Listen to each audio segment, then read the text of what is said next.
Imagine uma cidade cercada por muralhas tão colossais que historiadores antigos afirmam que duas carruagens de 4 cavalos podiam apostar corrida lado a lado no topo delas.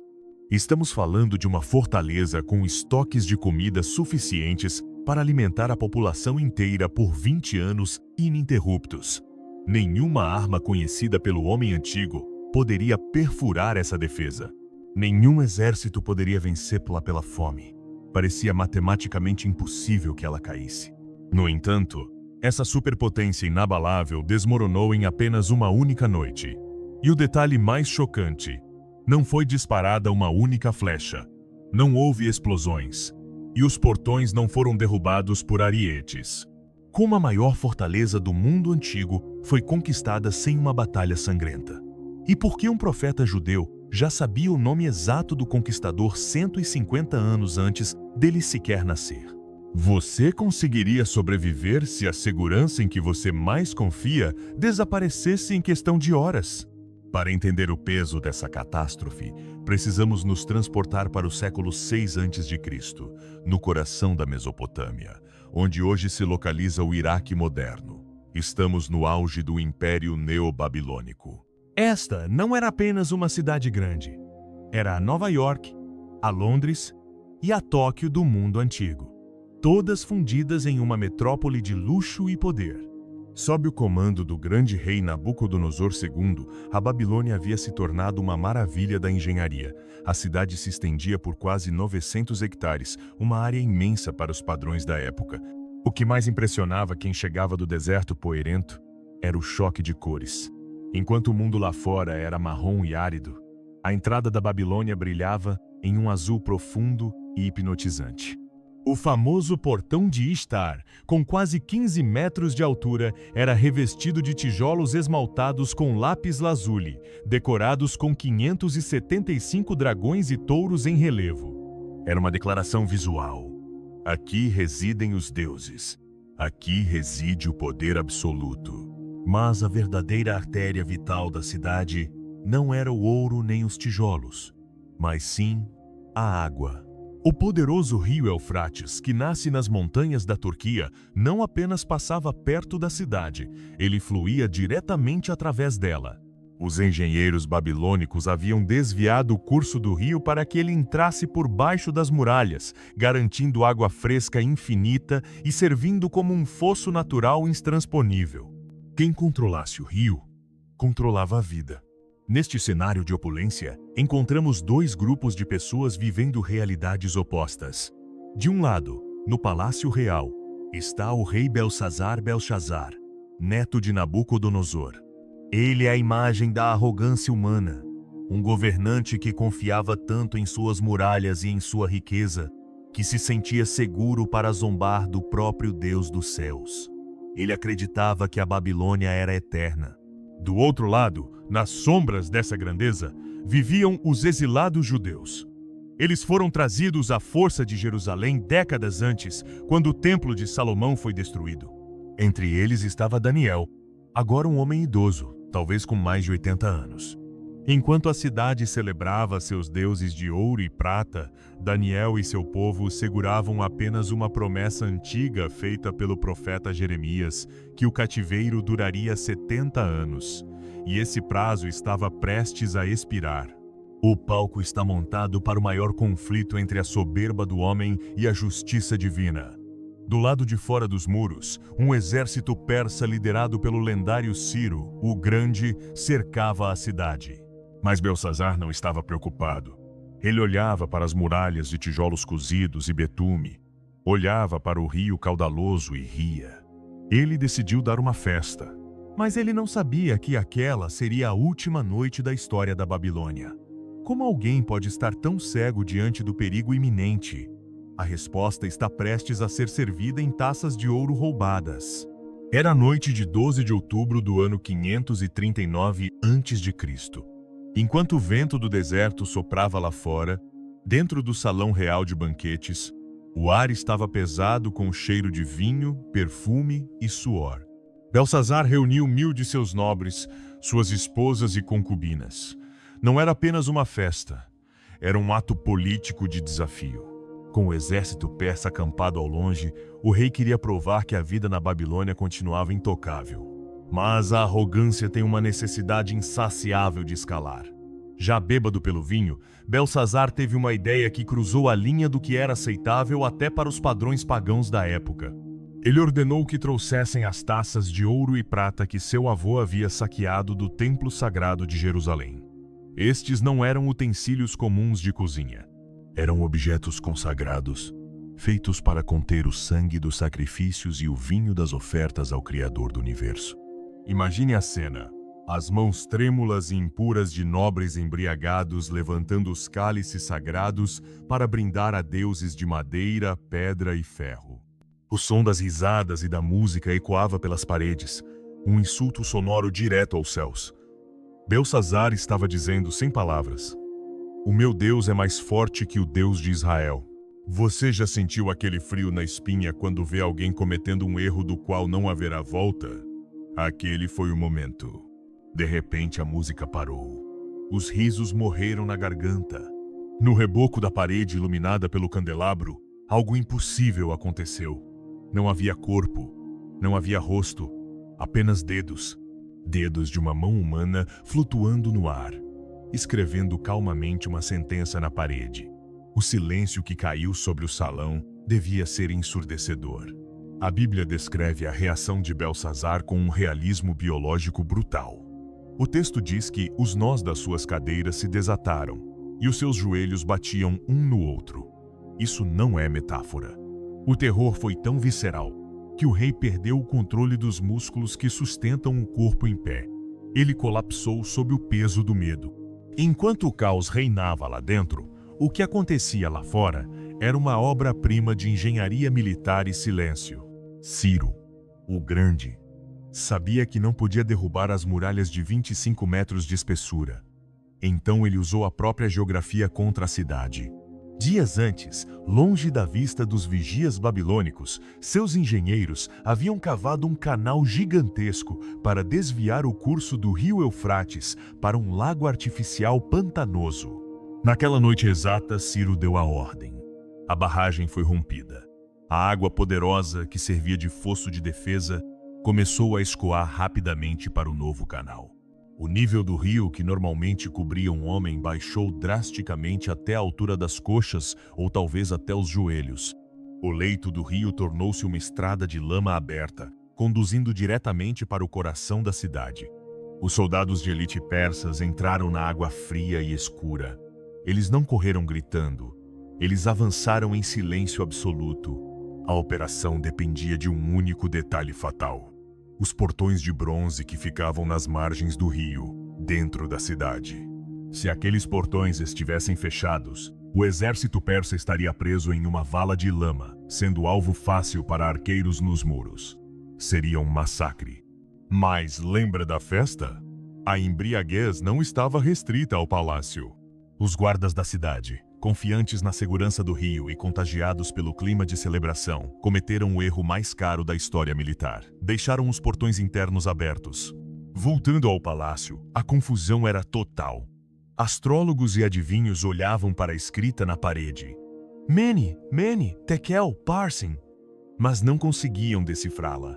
Foi então que a rainha-mãe sugeriu chamar o único homem que mantinha a sanidade naquela cidade louca, Daniel. O profeta entrou. Ele não se curvou, não aceitou os presentes de correntes de ouro oferecidos pelo rei aterrorizado. Ele olhou para a parede e leu a sentença de morte de um império. Mene, Deus contou os dias do teu reinado e deu-lhe fim. Tekel, foste pesado na balança e achado em falta.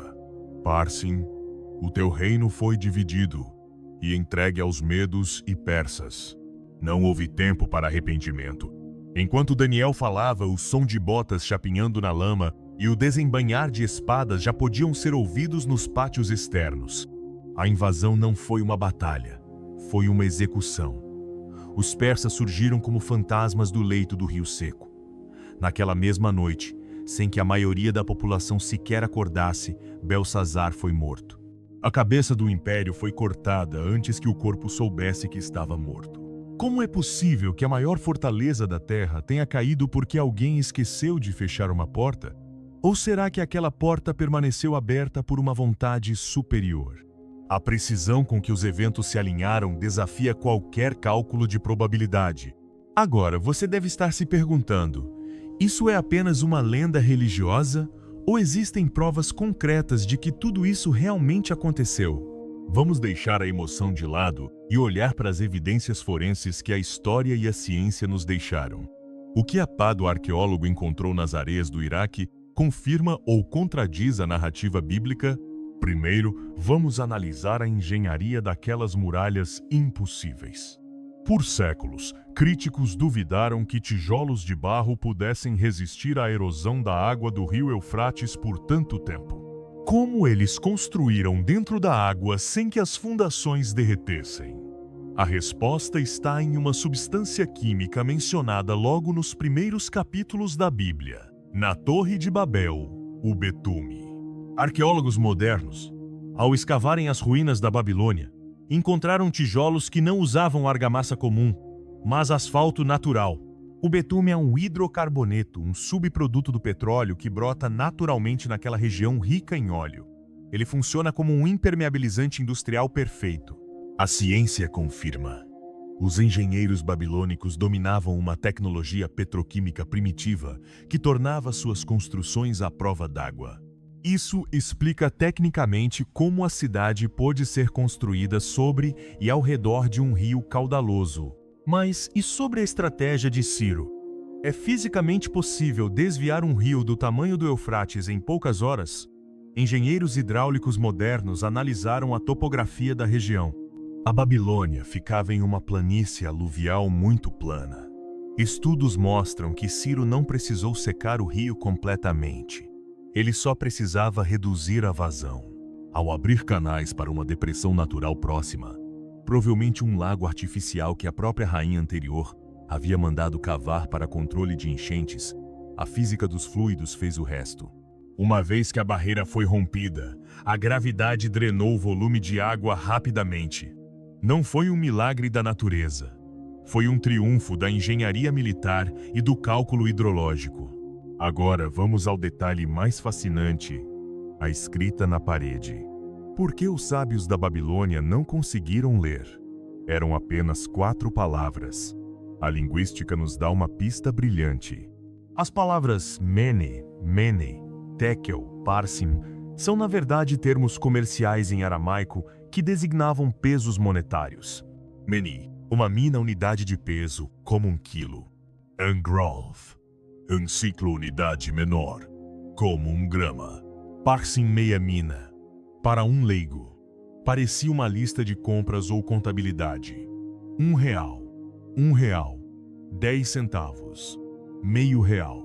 Mas a genialidade estava no jogo de palavras semântico que só Daniel, inspirado por Deus, decifrou. Cada peso era um verbo passivo. Mene contado. Deus auditou seus dias. Tekel pesado. Você foi colocado na balança moral. Parsim dividido, seu reino foi fracionado. É um código duplo que mistura economia e julgamento divino, algo que a ciência da linguística antiga considera extremamente sofisticado. Porém, a maior prova de todas não está na Bíblia, mas no Museu Britânico, em Londres. Em 1879, arqueólogos desenterraram um pequeno objeto de argila em forma de barril, coberto de escrita cuneiforme. Ele é conhecido hoje como o Cilindro de Ciro. Este artefato é considerado por muitos como a primeira carta de direitos humanos da história. Nele, o próprio rei Ciro narra sua conquista da Babilônia. E adivinhe o que ele diz? O texto cuneiforme afirma explicitamente que Ciro entrou na cidade pacificamente, sem batalha, e que o povo o recebeu com alegria, confirmando a queda súbita e sem cerco prolongado que descrevemos. Mais impressionante ainda, o cilindro registra a ordem de Ciro para que os povos exilados pudessem voltar às suas terras de origem e reconstruir seus templos. Isso é a confirmação arqueológica direta do decreto que permitiu aos judeus voltarem para Jerusalém, exatamente como a Bíblia relata nos livros de Esdras e Neemias. E para fechar o caixão do ceticismo, precisamos falar de estatística. Qual a probabilidade matemática de um profeta acertar o nome de uma pessoa 150 anos antes dela nascer? O profeta Isaías, escrevendo por volta de 700 a.C., profetizou no capítulo 45: Assim diz o Senhor ao seu ungido, a Ciro: Eu irei adiante de ti. Quebrarei as portas de bronze e despedaçarei as trancas de ferro. Note o detalhe: portas de bronze. Isaías viu, 1,5 século antes, o erro fatal dos guardas que deixaram as portas do rio abertas. Não foi um palpite genérico. Foi uma descrição forense de uma cena de crime antes mesmo de o criminoso nascer. A ciência explica como as muralhas eram feitas e como o rio baixou. A arqueologia confirma quem conquistou e o que ele fez depois. Mas apenas a fé pode explicar a precisão do tempo. Quando você junta os dados geológicos, os registros cuneiformes e o texto bíblico, a imagem é inegável. A história não é um acidente. É um roteiro escrito por uma mão invisível. Chegamos agora ao coração da nossa jornada. A ciência nos explicou como o rio baixou. A história nos contou quem marchou sobre a lama. Mas nenhuma dessas disciplinas consegue responder à pergunta mais inquietante de todas. Por que isso importa para mim hoje, no século XXI? A queda da Babilônia não é apenas um registro militar de um império que mudou de mãos. É um aviso eterno gravado na pedra da história sobre a fragilidade humana. A primeira lição que salta aos olhos é sobre a ilusão da segurança. Belsazar e seus nobres acreditavam que estavam seguros. Eles tinham a melhor tecnologia de defesa, a economia mais robusta e o exército mais temido. Eles olhavam para suas muralhas e diziam: nada pode nos tocar. Quantas vezes nós não cometemos o mesmo erro? Nós construímos nossas próprias muralhas modernas, contas bancárias, gordas, cargos de prestígio, cercas elétricas, apólices de seguro. Nós nos cercamos de confortos materiais e acreditamos que isso nos protege das tragédias da vida. Mas a noite da Babilônia nos ensina uma verdade dura. Quando o julgamento chega, seja através de uma crise de saúde, um colapso financeiro ou uma perda repentina, as muralhas físicas não servem para nada. Aquilo em que você mais confia pode desaparecer em uma única noite. Onde você tem colocado a sua segurança? Em coisas que podem ser saqueadas ou em algo que é eterno? Mas há uma lição ainda mais profunda e terrível aqui: o perigo da arrogância consciente. Veja, Belsazar não era ignorante. O profeta Daniel, no momento do confronto, disse algo devastador ao rei.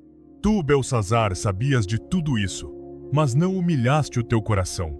O rei sabia que seu avô, o grande Nabucodonosor, havia sido humilhado por Deus anos antes, vivendo como um animal até reconhecer a soberania do Altíssimo. Belsazar tinha o exemplo histórico na sua própria família, mas escolheu ignorá-lo. O pecado dele não foi apenas beber vinho, foi pegar o que era sagrado, os utensílios do templo, e usá-lo para o profano. Isso nos faz olhar para o espelho. Quantas vezes nós pegamos os dons sagrados que Deus nos deu, nossa vida, nossa inteligência, nossos talentos, nossa família, e os usamos apenas para a nossa própria vaidade e prazer egoísta? Profanar o sagrado não é apenas zombar de uma igreja. É viver a vida como se Deus não existisse, usando o fôlego que Ele nos dá para pecar contra Ele. A arrogância é a anestesia que nos impede de sentir o perigo antes que seja tarde demais. E então, temos a imagem assustadora da balança. Tekel. Foste pesado na balança e achado em falta. Imagine isso por um segundo. Deus não contou o dinheiro de Belsazar. Ele não mediu o tamanho do seu exército. Ele pesou o caráter dele. No sistema de valores do céu, o sucesso não é medido por quanto você tem, mas por quanto você pesa em integridade, justiça e humildade. A palavra glória, em hebraico, kabod, significa literalmente peso. Belsazar era um homem leve. Ele era vazio, superficial, uma casca oca de orgulho. Quando a balança da justiça divina desceu, Não havia substância espiritual nele para equilibrar o prato. Essa é a pergunta que deve nos manter acordados à noite. Se a mão de Deus aparecesse hoje no seu quarto e colocasse a sua vida na balança, qual seria o resultado? Você teria o peso da bondade, da misericórdia e da fé? Ou você seria achado em falta, cheio de conquistas visíveis, mas vazio de valor real? No entanto, no meio desse cenário de julgamento sombrio, brilha uma luz de esperança na figura de Daniel. Observe o contraste. O rei está tremendo, os joelhos batendo, os magos estão confusos, a cidade está em pânico. Mas Daniel está calmo. Ele é um homem de 80 anos que viu impérios nascerem e caírem, mas ele permanece inabalável. Por quê? Porque a segurança de Daniel não estava nas muralhas da Babilônia, mas no Deus que controla a história. Daniel não temia a queda do governo porque sua cidadania não era deste mundo. Ele pôde falar a verdade ao poder sem medo de morrer, porque ele já vivia em paz com o Eterno. Essa é a esperança para nós. O mundo ao nosso redor pode estar desmoronando.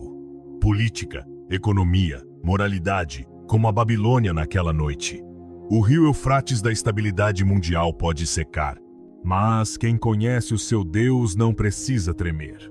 Quem tem a consciência limpa e a fé firmada na rocha não teme as más notícias. Por fim, a queda da Babilônia nos ensina sobre a soberania absoluta de Deus. Ciro, o Grande, achava que estava conquistando a cidade por sua própria astúcia militar. Ele não sabia, mas 150 anos antes, Isaías já havia escrito o nome dele. Ciro foi apenas uma ferramenta na mão do arquiteto do universo para cumprir uma promessa: libertar o povo de Israel e restaurar Jerusalém. Isso deve nos encher de um conforto imenso. O caos do mundo não é aleatório. A história não é um trem desgovernado indo para o abismo. Existe um maquinista. Existe um propósito. Mesmo os reis mais poderosos, mesmo os eventos mais assustadores, tudo está debaixo do controle daquele que muda os tempos e as estações. A justiça pode tardar aos nossos olhos, mas ela nunca falha. A Babilônia caiu exatamente na hora marcada. A sua dor, a sua espera, a sua luta por justiça. Deus vê tudo, e Ele tem o tempo certo para agir. Não vivemos na Mesopotâmia antiga, mas vivemos cercados pela síndrome da Babilônia, a crença de que somos autossuficientes. O convite hoje é para descermos do pedestal antes que ele seja derrubado. É para buscarmos ter peso espiritual antes que a balança apareça.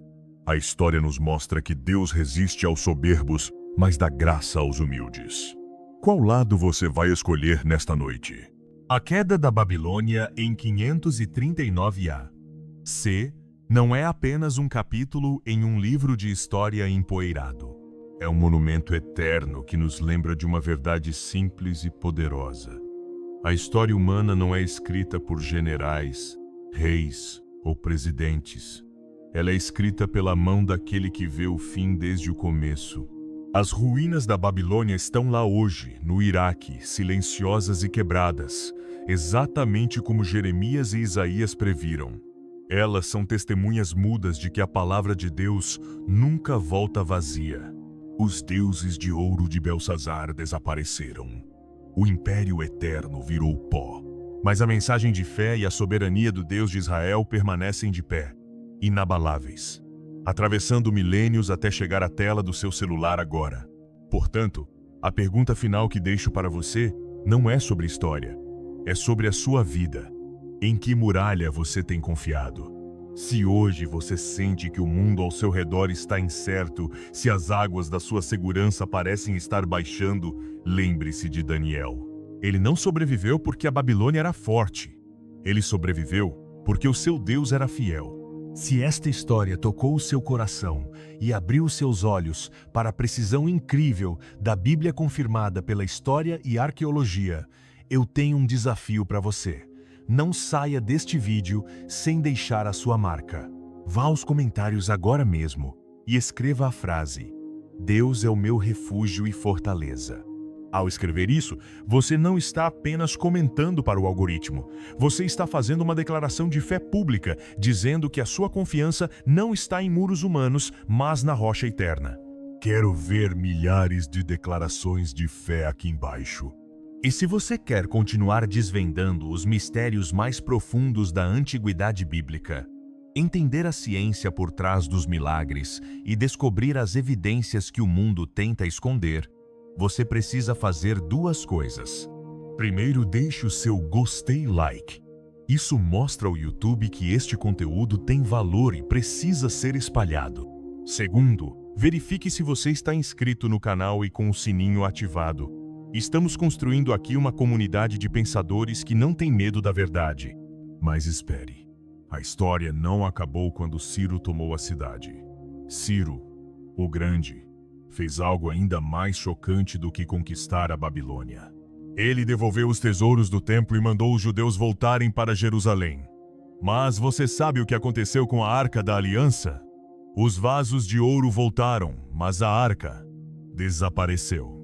Será que ela foi escondida nos túneis secretos sob o monte do templo antes da invasão? Ou será que ela foi levada para outro continente? No próximo vídeo, vamos investigar o maior mistério arqueológico de todos os tempos: o destino final da Arca da Aliança. Você não vai acreditar no que os novos escaneamentos de solo em Israel estão revelando. Fique com Deus, mantenha a fé e até a próxima descoberta épica.